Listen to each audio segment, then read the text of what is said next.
말씀은 열왕기상 19장입니다. 열왕기상 19장 4절부터 10절까지. 오늘 본문에 나오는 엘리야 선지자는 북이스라엘의 선지자입니다. 이 엘리야는 이스라엘의 역사상 최악의 왕이라고 할 수 있는 아합이 다스릴 때 활동했던 선지자입니다. 이 아합이란 왕이 얼마나 악한 왕이냐면, 아합이 얼마나 하나님 보시기에 악했냐면 이스라엘의 어떤 왕들도 하지 않는 일을 했습니다. 바로 우상을 섬기는데, 대부분 왕들도, 이스라엘 왕들도 우상을 숭배하는데 이 아합 왕은 독특하게 우상을 수입해 왔습니다. 이 아합 왕은 우상을 적극적으로 수입한 첫 번째 왕입니다. 북이스라엘 왕 아합은 시돈 땅에 엣바알이라고 하는 왕으로부터 바알신을 수입해서 바알 선지자와 아세라 선지자들을 북이스라엘로 오게 하였습니다. 그리고 엣바알의 딸 이세벨이라고 하는 공주를 왕비로 맞이하였는데, 이 이세벨이라는 여자가 어떤 여자냐, 바알을 퍼뜨리기 위해서 사명을 안고 선교자의 심정을 가지고 북이스라엘에 시집온 여자입니다. 게다가 이 아합은 이세벨과 더불어 북이스라엘 내에서 여호와의 선지자들을 핍박하고 죽이기까지 합니다. 여러분, 이런 일이 없었습니다. 왜냐하면 이스라엘 땅이, 이스라엘이라는 나라가 어떻게 시작됐습니까? 여호와 하나님께서 모세를 통해서 노예됐던 민족을 세웠기 때문에 여호와 하나님은 민족신입니다. 자기 민족신을 버리고 새로 다시 시작하는 혁신적인 그런 우상 숭배를 시작하는 사람이 바로 이 아합입니다. 그러니까 정말 시도도 하지 않았던 일입니다. 그래서 완전히 여호와의 신앙을 뿌리치기 위해서 북이스라엘에 있는 여호와의 선지자들을 죽이기까지 했던 최초의 인물이기도 합니다. 여러분, 이스라엘이 이제 아무리 막 나갔어도 이스라엘 나라를 만든 여호와 하나님을 믿는다고 박해했던 왕은 없었습니다. 엘리야 선지자는 이런 악한 아합 왕과 대결하면서 하나님의 살아계심을 보여주었습니다. 하나님은 율법에 정한 대로 우상 숭배를 하는 이 이스라엘에 대해 징계를 내리시는데, 그것이 바로 가뭄이었습니다. 이렇게 하나님 앞에 막 나가는 그 북이스라엘 땅 가운데 하나님께서 율법대로, 말씀대로 그 땅 가운데 징계하시는 첫 부분이 가뭄입니다. 엘리야가 나타나서 뭐라고 얘기해요? 자기가 기도하지 않으면, 하나님께서 용서해 주지 않으면 비가 한 방울이라도 내린다 안 내린다? 안 내린다 그랬습니다. 근데 그렇게 얘기한 지 3년이 지났습니다. 여러분, 1년 동안은 대한민국에 비 한 방울이라도 안 내리면 어떤 일이 일어나요? 정말 초토화가 되겠죠. 근데 3년 동안 비가 안 내린 겁니다. 하나님의 율법대 정한 대로 우상 숭배를 하는 이스라엘에 대한 징계가 가뭄으로 나타났습니다. 엘리야가 하나님 말씀대로 가뭄을 선포한 지 3년 반이 흐르게 됩니다. 3년 반 동안 비가 오지 않아 온 나라가 고통을 당하게 됩니다. 그럼에도 아합과 북이스라엘은 회개하지 않고 가뭄이 극심하면 극심할수록 이거는 여호와의 선지자들 때문이라고 하면서 많은 선지자들을 잡아 죽였습니다. 결국 이제 엘리야 선지자는 갈멜산에서 이 아합과 또 시돈에서 데려온 850명의 바알과 아세라 선지자들과 온 이스라엘 사람들이 북이스라엘 사람 보는 앞에서 바알이 진짜 하나님인지, 내가 믿는, 우리가 믿어왔던 그 여호와 하나님이 진짜 하나님인지 한번 대결을 해보자고 합니다. 그래서 둘 다 제단을 쌓고 하늘에서 불을 내려주는 그 신이 진짜 신이다라고 하면서 대결을 합니다. 이렇게 합의하고 대결을 했는데 누가 이겨요? 엘리야가 이깁니다. 이때 하나님께서 엘리야의 제단에 불을 내리심으로 온 이스라엘 백성이 보는 앞에서 하나님의 살아계심이 증명됐습니다. 그리고 그날 엘리야는 갈멜산 꼭대기에서 기도를 하니까 어떤 일이 일어나요? 3년 반 동안 비가 한 방울도 내리지 않았는데 비가 내립니다. 수많은 사람들은 기뻐하였고 하나님을 찬양합니다. 갈멜산에서 축제가 일어난 거예요. 하나님께서 너무나 확연하게 살아계심이 자기 백성들 가운데 다 드러내신 겁니다. 아합 왕도 봤고 하나님의 살아계심을 북이스라엘 사람들도 봤습니다. 엘리야가 얼마나 기쁘고 흥분되었는지 갈멜산에서 내려올 때 아합 왕이 마차를 타고 돌아갈 때 앞에서 비를 맞으며 이스라엘로 달려가는 그 엘리야의 모습을 보게 됩니다. 열왕기상 18장 44절에서 46절 한번 띄워주세요. 자, 열왕기상 18장 44절에서 46절까지 이렇게 기록되어 있습니다. 7번째 이르러서는 그가 말하되 바다에서 사람의 손만한 작은 구름이 일어나나이다. 이르되 올라가 아합에게 말하기를 비에 막히지 아니하도록 마차를 갖추고 내려가소서 하라 하니라. 조금 후에 구름과 바람이 일어나서 하늘이 캄캄해지며 큰 비가 내리는지라. 아합이 마차를 타고 이스라엘로 가니 여호와의 능력이 엘리야에게 임하매 그가 허리를 동이고 이스라엘로 들어가는 것까지 아합 앞에서 달려갔더라. 여러분, 이겼습니다. 이제 하나님의 놀라운 이름이 드러났습니다. 이제 아합도 봤기 때문에 이제 북이스라엘 가운데 희망이 있는 겁니다. 자, 그래서 너무 기쁜 마음에 그 비를 맞으면서 아합 왕이 마차를 타고 이스라엘을 막 가는데 그 앞에 엘리야가 흥분해가지고 막 뛰어가는 겁니다. 너무나 기뻐서 승리하는 개성장군과 같은 기분으로 이스라엘로 들어갔습니다. 그런데 여러분, 이 흥분은 금세 사라지고 급격히 엘리야는 침울해지기 시작합니다. 열왕기상 19장 1절부터 4절까지 이렇게 기록되어 있습니다. 열왕기상 19장 1절부터 4절에 보면 아합이 엘리야가 행한 모든 일과 그가 어떻게 모든 선지자를 칼로 죽였는지를 이세벨에게 말하니 이세벨이 사신을 엘리야에게 보내어 이르되 내가 내일 이맘때에는 반드시 내 생명을 저 사람들 중 한 사람의 생명과 같게 하리라. 그렇게 하지 아니하면 신들이 내게 벌을 내리면 마땅하니라 한지라. 그가 이 형편을 보고 일어나 자기의 생명을 위해 도망하여 유다에 속한 부알세바에 이르러 자기의 사관을 그곳에 머물게 하고 자기 자신은 광야에 들어가 하룻길쯤 가서 한 로뎀나무 아래에 앉아서 자기가 죽기를 원하여 이르되 여호와여 넉넉하오니 지금 내 생명을 거두시옵소서. 나는 내 조상들보다 낫지 못하니이다 하고 라고 되어 있습니다. 여러분, 아합과 북이스라엘 백성들이 갈멜산에서 하나님의 불을 받습니다. 그리고 사람들이 여호와 하나님의 참신임을 인정했습니다. 그리고 엘리야가 기도를 하자 3년 반 동안 내리지 않던 비도 내렸습니다. 모든 사람들이 여호와 하나님을 찬양하고 하나님의 위대하심을 놀라워하고 있었습니다. 그리고 엘리야는 드디어 이제 북이스라엘이 돌이켜서 하나님의 신앙이 회복되겠구나, 놀라운 이적을 봤기 때문에 이들의 신앙은 이제 살아나겠구나, 벅찬 감동으로 거룩한 감정이 고양되어서 이 왕의 마차 앞에서 막 같이 뜁니다. 너무나 기분이 좋은 겁니다. 그런데 이 이세벨이라고 하는 여자가 문제인 겁니다. 이세벨은 아합 왕으로부터 갈멜산에 일어난 모든 일들을 들었을 겁니다. 그런데 이세벨은 끔찍도 하지 않습니다. 엘리야 선지자를 죽이겠다고 오히려 얘기를 합니다. 아합 왕 혹은 북이스라엘 백성들이 아마 이세벨을 향해서 어떤 행동을 취해야 되는데 자기들이 보고 들은 하나님을 믿고 이세벨을 오히려 대적해야 되는데 아무런 일이 일어나지 않습니다. 여러분, 갈멜산의 흥분이 몇 시간 하루 지나니까 다 시들었습니다. 여러분, 체험신앙이 이렇게 허무합니다. 하나님을 보고 느꼈고 여호와의 불도 느꼈고 봤습니다. 3년 반 동안 내리지 않던 그 비가 내려왔습니다. 그럼 사람들이 기뻐 날뛰면서 우리가 왜 이런 고생을 했는지 하나님께 회개하고 돌이켜야 되는데 그때뿐입니다. 엘리야는 이세벨이라는 여자보다 이 놀라운 체험을 하고도 그리고 아무 일도 없는 듯 살아가는 이 아합과 북이스라엘의 이 침묵에 환멸을 느꼈을 겁니다. 엘리야는 북이스라엘을 피해서 남쪽 광야 부엘세바로 거쳐 광야로 한없이 내려갑니다.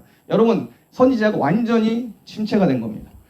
그렇게 한창 고양됐던 그 감동들은 한 번에 사라지고 이제 내리막길로 내려간 것처럼 한참 남쪽으로 내려갑니다. 북이스라엘의 영향력이 미치지 못한 곳까지 도망을 간 이 엘리야는 이젠 탈진하고 침체된 상태에서 더 깊이 남쪽으로 내려갑니다. 사진 하나 보여주세요. 어떻게 내려갔냐면 사마리아, 이스라엘에서 쭉 내려갑니다. 부엘세바, 여긴 유다 경내입니다. 그러니까 북이스라엘이 미치지 않는 남유다 왕국의 맨 끝 남쪽에 부엘세바까지 내려왔는데 이제는 안전합니다. 그럼에도 불구하고 어떻게 해요? 너무 마음이 가라앉아서 침체가 된 거예요. 아예 남쪽으로 쭉 내려갑니다. 시내산, 이 호렙산까지 내려가는 겁니다. 여러분, 이 부엘세바에서 내려가는데 여기 광야길입니다. 이제 실패한 사역자죠. 사람들이 너무나 환멸스럽습니다. 그렇게 그때 하나님 앞에 그렇게 찬양했던 그 소리는 아무런 소용이 없어요. 그리고 아무 일도 없었답니다. 너무 화가 나기도 하고 창피하기도 하고 침체된 이 선지자가 터벅터벅 광야로 내려가는데 내려가다 보니까 여러분, 이 상처받은 이 엘리야가 광야의 로뎀나무 밑에 그냥 들어 누워 앉았습니다. 로뎀나무 그러니까 되게 좋은 나무가처럼 보이는데 한번 더 눌러주세요. 한번 보여주세요. 로뎀나무 어떤 나무냐면 이렇게 생긴 겁니다. 거기에 지금 엘리야 선지자가 들어가가지고 나 좀 죽여주세요 하는 겁니다.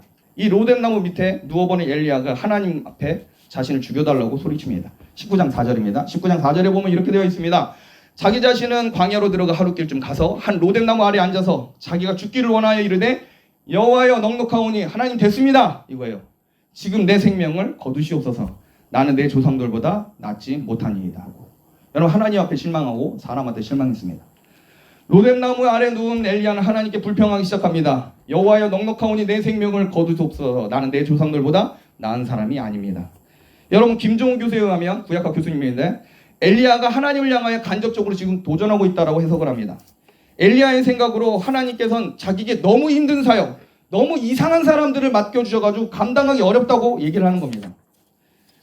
갈멜산에 내린 하나님의 불과 3년의 기근 중에 생명의 단비가 하나님께 기도함으로 내리는 걸 보고 들었던데 전혀 변화되지 않는 이 북이스라엘 백성을 향해서 포기를 선언한 겁니다.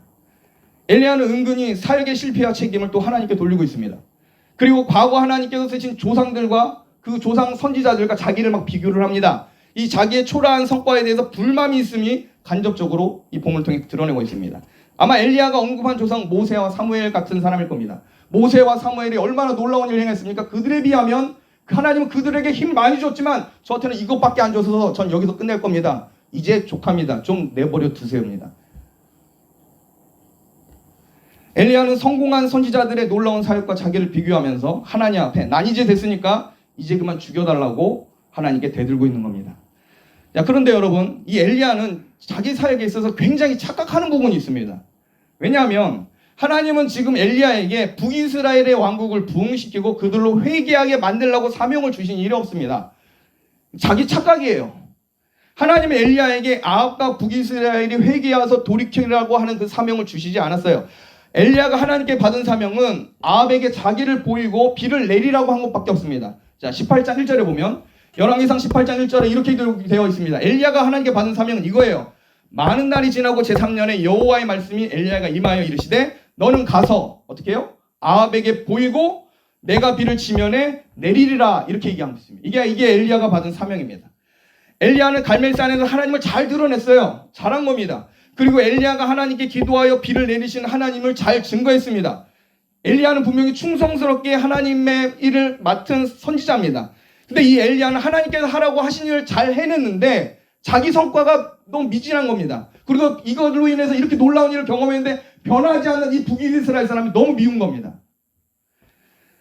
지금 엘리야는 하나님께서 주신 소명보다 더 놀라운 성과를 기대하였고 그것이 자기를 통해 이루어지길 너무나 열망한 하나님의 일에 특심 있는 사람입니다.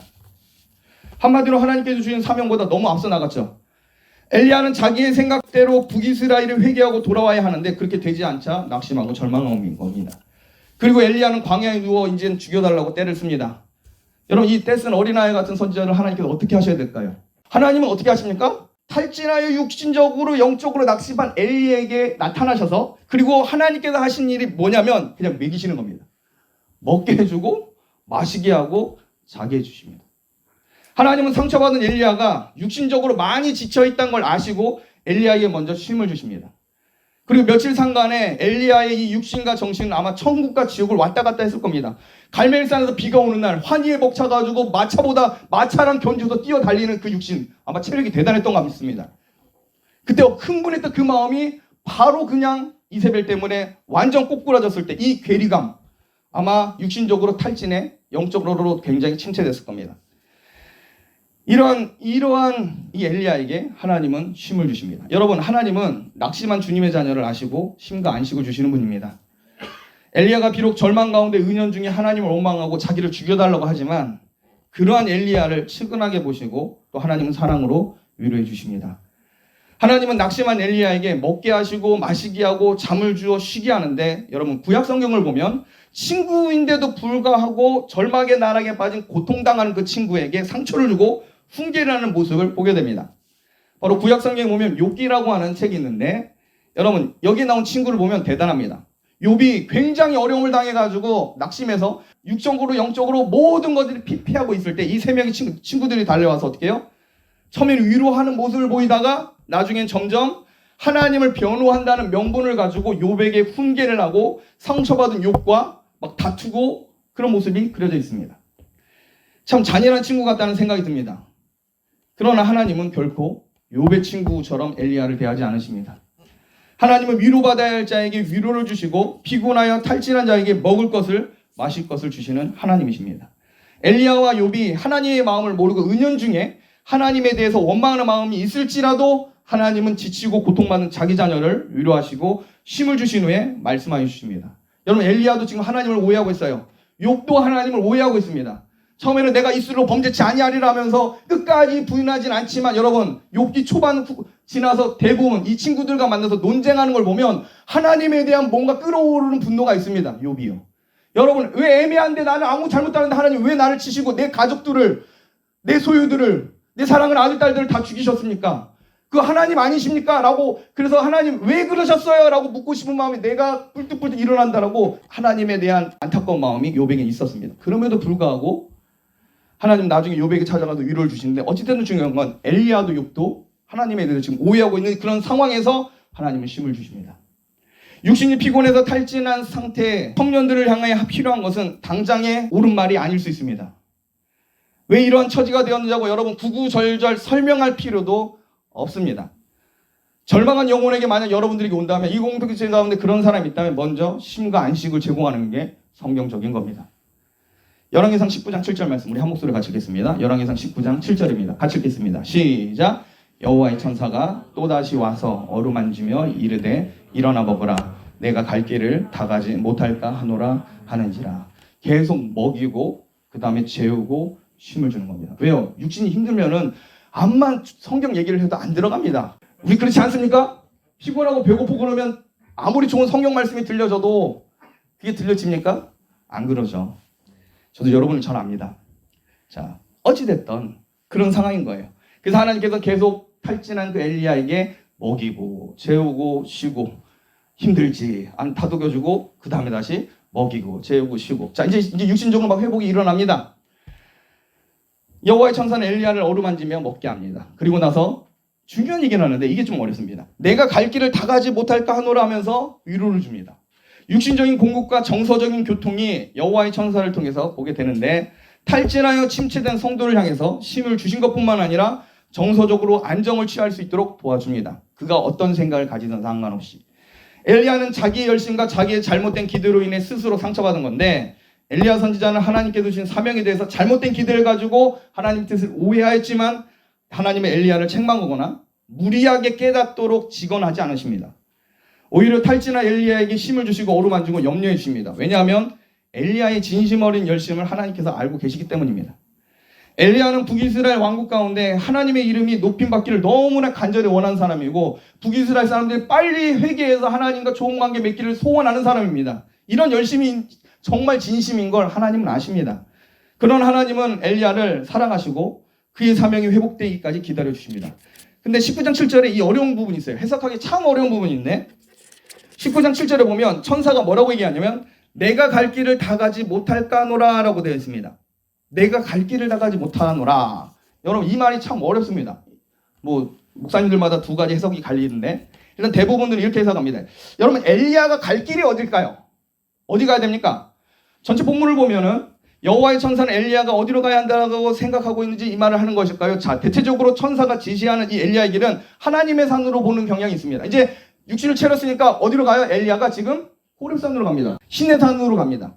엘리야는 먹고 마시고 난 후에 모세가 하나님께 율법을 받은 그 여호와의 산, 신의 산이라고 불리는 호렙산으로 불리는 그 산으로 갑니다. 자, 한마디로 이 엘리야는 하나님의 말씀에 순종해서 쉼을 얻은 후에 하나님의 음성을 듣고 호렙산을 간 것으로 해석을 합니다. 근데 이러한 해석에 전제가 있어요.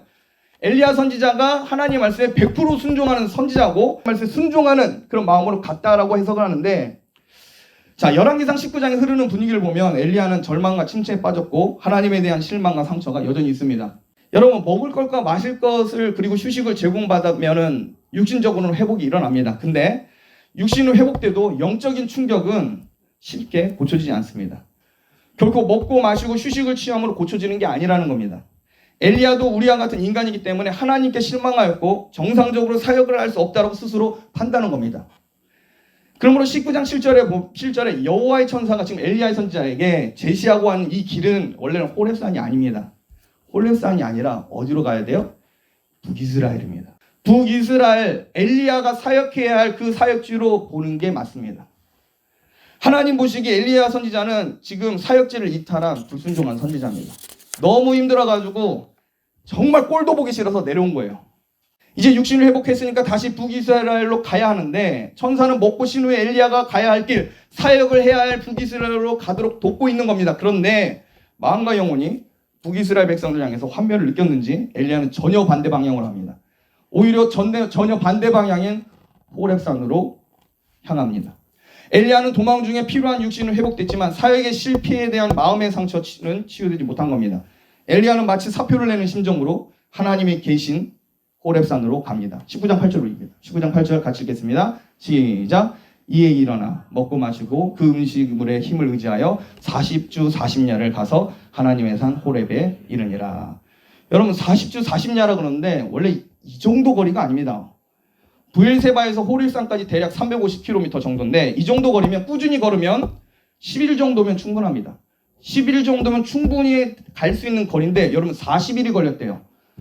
한마디로 8절의 이 기록처럼 40일이나 걸릴 거리가 아님에도 불구하고 40주야를 걸렸다고 이렇게 얘기한 거는 엘리야가 호렙산을 향해서 가긴 가지면 어떻게 하는 거예요? 완전히 다운돼서 이리 갔다가 저리 갔다가 가야 되나 말아야 되나, 그러니까 한마디로 방황을 하고 있는 겁니다. 호렙산 한 곳을 향해서 곧바로 간 게 아니라 낙심하고 힘들어서 여기저기 헤매다가 호렙산으로 갔다고 봐야 합니다. 일단 광야에서 10일 걸릴 길을 40일 동안 호렙산을 향해 걸으면서 엘리야는 진짜 많은 생각을 할 겁니다. 하나님 왜 그러셨어요? 내게 왜 이 사명 왜 주신 겁니다. 하나님 이 사람 변할 사람들 아닙니다. 이걸 이렇게 보여주는데도 변할 사람들 아닙니다. 이 사람들 포기하는 게 맞지 않겠습니까? 뭐 등등 하나님과 대면에서 얘기할 것들을 막 추스리면서 얘기했을 겁니다. 하나님께서 내게 능력 안 줬잖아요. 옛날에 조상들이 했던 그 능력을 왜 내게 안 주셨습니까? 나는 족하니까 그냥 죽여주세요. 못하겠습니다. 안 할 겁니다 하고 하나님 앞에 사표 쓰는 심정으로 내려갑니다. 여러분, 탈진하고 피곤한 육신은 어느 정도 휴식이 지나면 회복되지만 정서적이고 영적인 면에서 문제가 생기면 쉽게 회복이 안 됩니다. 특히 하나님을 위하여 사역을 하면서 얻어진 영적인 상처는 많은 시간과 하나님의 직접적인 다루심이 분명히 있어야 합니다. 엘리야는 자기 사역에 대해서 절망하였고 하나님에 대해서 실망했습니다. 만약 여러분 중생한 사람, 하나님의 택자가 아니면 하나님을 원망하고 배교하고 완전히 하나님을 떠나버릴 겁니다. 근데 방랑을 하면서 하나님에 대한 생각은 가지고 있습니다. 여러분, 이게 택자의 특징입니다. 하나님의 중생한 사람들은 방랑 중에서도 하나님의 붙으심과 사랑과 그 은혜에 대해서 뭔가 얘기를 해야겠다고 생각하면서 의식하면서 향하고 있는 것은 어디입니까? 호렙입니다. 사역지를 이탈했을지라도 하나님께 이것에 대해서 답변을 들어봐야겠다라고 하는 게 엘리야의 마음입니다. 여러분 청년이기 때문에 여러분 인생이 좀 길 수도 있습니다. 여러분들이 살아가는 동안에 인생 가운데 방랑의 길도 있을 거고 상처받을 것도 있을 것이고 수많은 여러 순간순간 있을 겁니다. 근데 여러분들의 마음과 생각을 가장 먼저 위로하시는 분이 누구시냐면 하나님이십니다. 나에게 정답을 요구하시는 분이 아니라 이런 나를 받아주시고 그것들 통해서 하나님 위로하시고 그 방황도 하나님께서 기억해 주시는데 희한하게 택자는 그럼에도 불구하고 하나님을 기억합니다. 엘리야는 하나님의 일을 하다가 상처를 받았지만 사역지를 벌이는 타령한 선지자지만 그럼에도 택한 자녀이기 때문에 하나님을 찾습니다. 하나님을 향하여 이 실망한 이 쓸쓸한 마음조차도 하나님 안에서 풀어내고자 하는 이 기질이 성도, 곧 택함받은 자녀에겐 있습니다. 여러분, 욥의 위대함은 끝까지 입으로 하나님을 원망하지 않은 데 있는 게 아닙니다. 여러분, 욥이 정말 위대한 점은 뭐냐면 우리가 실제적으로 욥에게 배워야 할 것은 욥이 끝까지 자기 고통과 원인의 문제에 대해서 판단하시는 하나님을 찾았다는 데 있습니다. 여러분, 끝까지 부인하지 않은데 나도 저렇게 욥처럼 저렇게 입을 단속을 잘해야지, 이걸 배우려는 게 아니라 욥이 원했던 건 내가 이렇게 고통을 당한 이 이유에 대해서 하나님께 답을 듣고자 하는 그 열망이 우린 욥에게 배워야 됩니다. 여러분이 살아가는 동안 분명히 쉽지 않은 일들이 있을 겁니다. 중요한 선택의 기로 있을 거고 황당한 경험으로 인해서 굉장히 괴로운 일도 있을 겁니다. 그러나 아셔야 될 건 하나님께 내가 그 답을 듣겠다고 하는 그 마음이 만약 여러분 택한 백성이라면 하나님 그 마음을 계속 일으켜 주실 겁니다. 엘리야는 하나님의 뜻에 반해서 북이스라엘을 떠나 오랜 방황을 광야에서 보냈지만 결국 해답을 찾기 위해 호렙산으로 향했고 그곳에서 하나님을 만납니다. 엘리야가 가야 할 곳은 가지 않은 것은 사실이지만 하나님은 그런 엘리야를 이해하시고 엘리야와 마주해서 상대해 주십니다. 하나님은 엘리야가 가야 할 곳이 아님을 정확하게 먼저 얘기하십니다. 여러분 19장 9절 보겠습니다. 호렙산에 갔어요. 호렙산에 가서 하나님과 엘리야가 마주하면서 한 얘기가 이겁니다. 19장 9절 같이 읽겠습니다. 시작. 엘리야가 그곳 굴에 들어가 거기서 머물더니 여호와의 말씀이 그에게 임하여 이르시되 엘리야야 내가 어찌하여 여기 있느냐. 여러분, 엘리야가 있어야 할 곳은 어디입니까? 호렙산입니까? 북이스라엘입니까? 북이스라엘입니다. 너 왜 여기 있느냐라고 얘기하십니다. 여러분, 하나님께서 호렙산에 찾아온 이 엘리야를 향해서 내가 어찌하여 여기 있느냐라고 말씀해 주십니다. 이 말은 19장 3절에 한 번 더 나옵니다. 호렙산에서 사명을 포기하기로 작정한 이 엘리야에게 또 말씀해 주십니다. 그러면서 하나님께서 그 호렙산에서 이 엘리야와 상대해 주면서 하나하나 위로해 주면서 이 엘리야에게 다른 사명을 주시고 엘리야를 위로합니다. 말씀 마치겠습니다. 하나님께서는 엘리야의 일탈을 꾸짖지 않으십니다. 오히려 그가 방황하는 이 광야의 길을 인정하시고 여호와를 찾기 위해 나아가는 이 호렙산의 길을 허용해 주십니다. 그거를 불순종의 한 영역으로 보는 게 아니라 방황하고 있는 이 약한 선지자에 대한 하나님의 배려로 하나님은 인정해 주신 겁니다. 그리고 그에게 찾아가서 만나주시고 다시 그에게 사명을 주어 회복시켜 주십니다. 여러분은 인격적이고 이렇게 좋으신 하나님을 섬기고 계신 겁니다. 여러분, 하나님은 내가 잘못하면 내 모든 것들 하나하나 쌓아가지고 이 부분에서 이렇게 치시고 저럴 때는 저렇게 치시고 그런 하나님이 아니라 여러분의 어떤 일탈에 대해서도 다 계산하시고 판단하시고 위로하실 것을 준비하신 그 하나님임을 여러분 기억하시길 바랍니다. 하나님은요, 인격적인 분이십니다. 왜냐하면 인격적인 그 하나님께서 우리를 인격으로 만드셨기 때문입니다. 우리는 잘못 생각하고 오해하고 낙심하고 절망 가운데 있을 때도 있습니다. 근데 하나님은 그 수준과 분량에 맞게 살피시고 인정해 주시고 도와주신 분입니다. 엘리야 선지자가 받은 이 하나님의 신적 위로는 오늘날 주님의 자녀들이 성령을 통해 누릴 수 있는 특권입니다. 주님의 교회에 나오는 청년뿐만 아니라 또 이 설교 영상을 함께 보는 새로운 청년들에게도 동일한 하나님의 위로가 인생 중에 머물기를 주님의 이름으로 축복합니다. 기도하겠습니다.